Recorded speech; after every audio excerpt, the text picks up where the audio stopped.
Imhotep African family, and welcome to the Building a Lighted Temple Wisdom Service.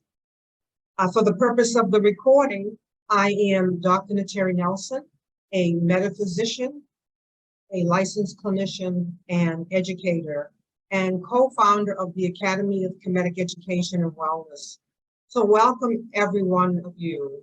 On this hot, steamy day, we're in the midst of another heat wave today. So thank you for deciding to spend your Sunday morning here in this wisdom service. Once again, beloveds, we are coming into this sacred space, these primal waters, this virtual space that we are cultivating, that we may amplify our vibration and distribute the light. And this is liberated space, beloveds. And today's title in our ongoing series is called Anchoring Our Lives in Ma'at. I speak Ma'at, I do Ma'at. Jed Ma'at, Ari Ma'at.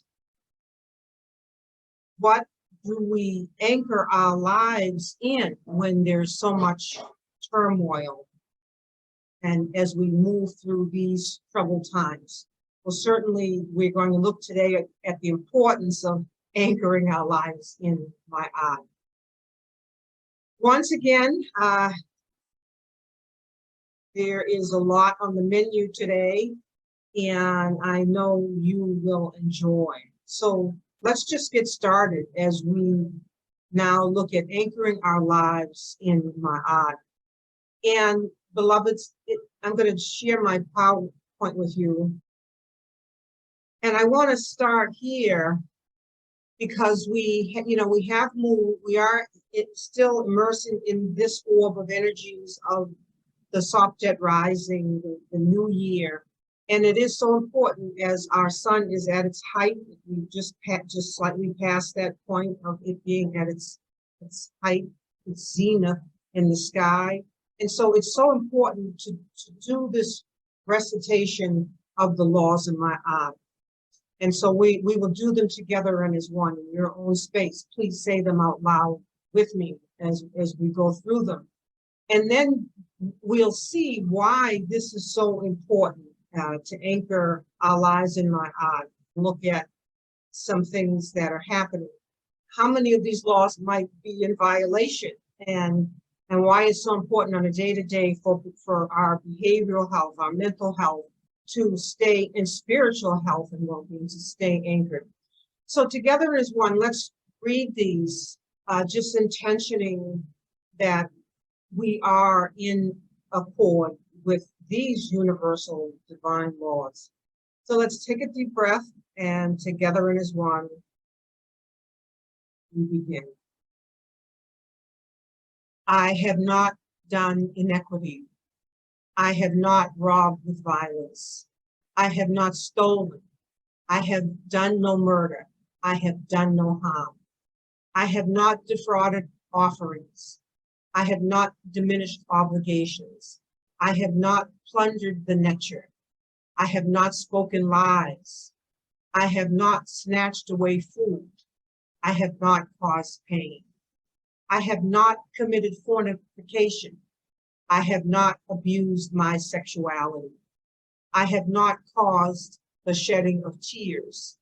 I have not dealt deceitfully. I have not transgressed or angered God or the nature, for example, polluted the air, the earth.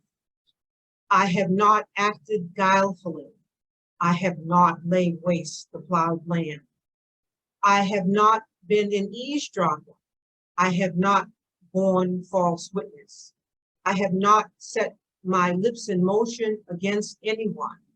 I have not been angry and wrathful except for a just cause.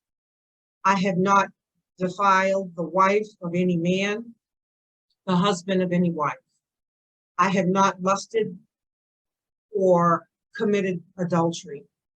I have not polluted myself. I have not caused terror. I have not transgressed. I have not spoken evil. I have not burned with rage. I have not stopped my ears against the words of right and truth Ma'at. I have not worked grief. I have not acted with insolence. I have not stirred up strife. I have not judged hastily. I have not been an eavesdropper or pried into matters to make mischief. I have not multiplied my words exceedingly. I have not done harm nor ill. I have not dishonored the ancestors. I have not fouled or wasted the water. I have not spoken scornfully. I have not cursed the Neter. I have not stolen. I have not defrauded the offerings of the Neteru. I have not plundered the offerings of the blessed dead. I have not mistreated children. I have not mistreated animals. So just ponder, beloveds, as we anchor and are moored to these laws so that we have that guidance in our interaction with ourselves, with our relationship with ourselves, and with our relationship with every other kingdom in nature. The mineral, the vegetable, the animal, the human, and the kingdom of our ancestors. And so we work each day to be in accord with these laws, especially at this time. This is the Maatian Statement. Please, beloveds, let me know if you cannot see this. So you're looking at the Medu Neter in what is called the Maatian Statement. Let me see if I can pull myself up. I don't know. Beloveds, can you see that? Let me know if you can't see it. Yes, I can see it. Oh, okay, Dr. good. Nteri. So you're looking at the Maatian Statement. And if folks would like a copy of this, I can make that available.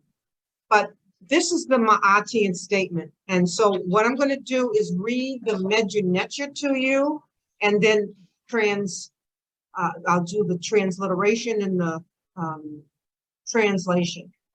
Let me get my little pointer so you can see as I read along. And this very much what we want is part of our repertoire. So here we go, beloveds.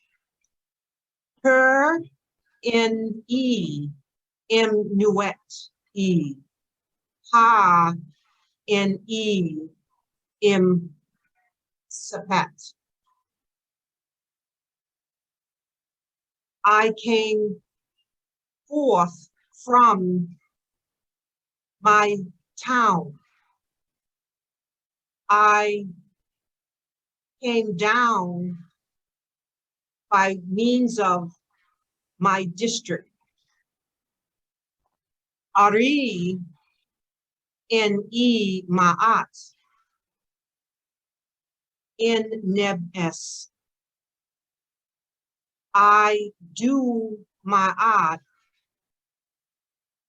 for its Neb or Lord. Dr. Ricchetti encourages us to say Neb or possessor instead of Lord. You know, a lot of Christianity says Lord this, Lord that. Instead, she encourages us to say Neb or possessor. Sa hotep in Neter Muri F. I gave satisfaction to the Neter by means of his desire. And beloveds, this is what we want to say together as one. Jed in Ma'at. Ari in Ma'at. So say that together and as one. Jed in Ma'at. Ari in Ma'at. I speak Ma'at. I do Ma'at. D-N-E Ta. Procure. Hebisu A-E. I gave bread to the hungry, clothing to the naked. Anuk Sinej E in Ramech. I am respected by the people. And so, you know, this is what we want to be able to have as our mantra and our affirmation. Jed N-E Ma'at, Ari N-E Ma'at. I speak Ma'at, I do Ma'at. If we speak Ma'at and do Ma'at, our speaking matches with our doing, and we are in balance. We are in balance. And of course, some of the gestures of Ma'at are to give bread to the hungry, clothing to the naked, and to ultimately, as a, not because we are respected, but as a result, to be respected by our people. Ashe, Ashe, Ashe.